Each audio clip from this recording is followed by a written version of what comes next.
আজ আমাদের দুই মেয়েকে দেখার জন্য ঘটক মশাই আসবেন। তুমি মেয়েদের কাজকর্ম সেরে তৈরি হতে বলো। ঠিক আছে, আমি এখনই যাচ্ছি। আমারও অনেক কাজ পড়ে আছে। শোন রিনা আর মিনা, তোদের দেখতে আজ ঘটক মশাই আসবে। তোরা বাড়িঘরগুলো একটু পরিষ্কার করে তৈরি হয়ে নে, কেমন?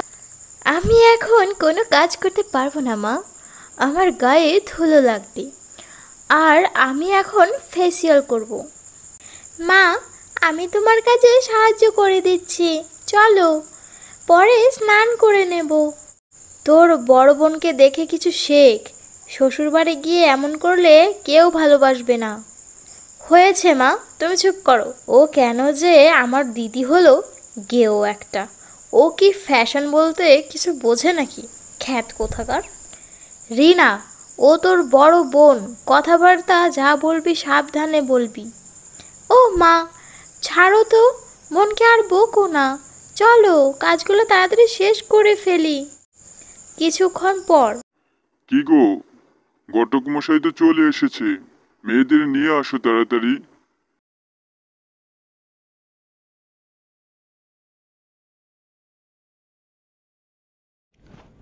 আপনার দুই মেয়েই তো খুব সুন্দর।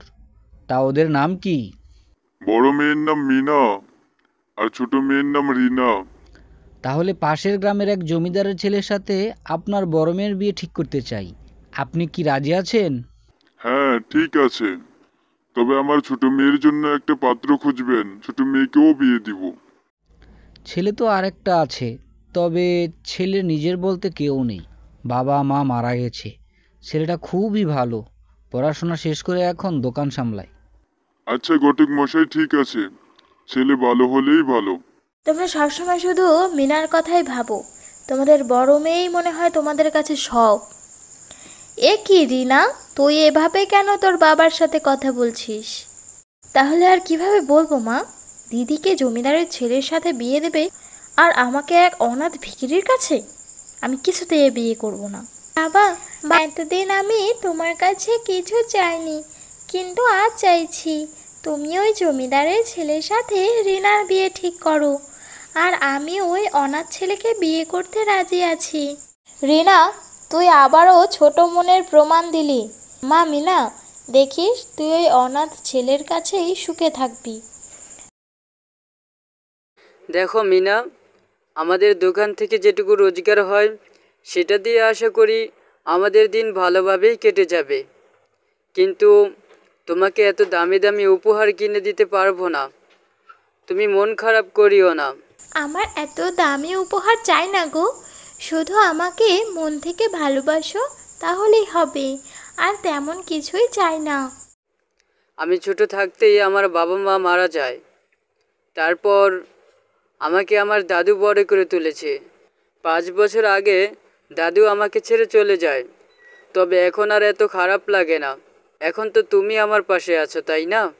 আর বরটা যে কোথায় গেল, কখন থেকে অপেক্ষা করছি। রাতও তো অনেকটা হলো। আমার এখন একা একা ভয়ও করছে। আমি কি বাইরে গিয়ে কাউকে জিজ্ঞাসা করব? হ্যাঁ, চাই। কি হয়েছে? কোথায় যাচ্ছ? আপনার ছেলে কোথায় গেছে মা? আমি কখন থেকে অপেক্ষা করে বসে আছি। রাতও তো অনেক হয়েছে, প্রায় 12টার কাছাকাছি। আমার ছেলের আজ বাড়ি ফিরতে দেরি হবে। তুমি যাও, গিয়ে ঘুমিয়ে পড়ো। কাল থেকে সকাল সকাল উঠে বাড়ির কাজ করতে হবে, কারণ কাল থেকে আর কাজের লোক আসবে না। বুঝতে পেরেছো? সব কাজ আমি করব মানে? আমি এত কাজ কিভাবে করব? আমার ছেলে যখন গালের মধ্যে একটা চড় দেবে, তখন আর মুখ দিয়ে এত কথা বেরোবে না। গরিব ভিখিরির একটা খ্যাত মেয়ে, জমিদার বাড়ির বউ হওয়ার কোনো যোগ্যতাই নেই তোমার, বুঝেছো? আমার সাথে সবাই এমন ব্যবহার করছে কেন, কিছুই তো বুঝতে পারছি না। আমার দুই মেয়েকে কতদিন থেকে দেখি না। তুমি ওদের বাড়িতে খবর পাঠাও, ওরা আসুক এখানে। আমার বাবা খবর পাঠিয়েছে আমাদের দুজনকে যাওয়ার জন্য। তোমাদের মতো ভিখিরির বাড়িতে আমার ছেলে যাবে না।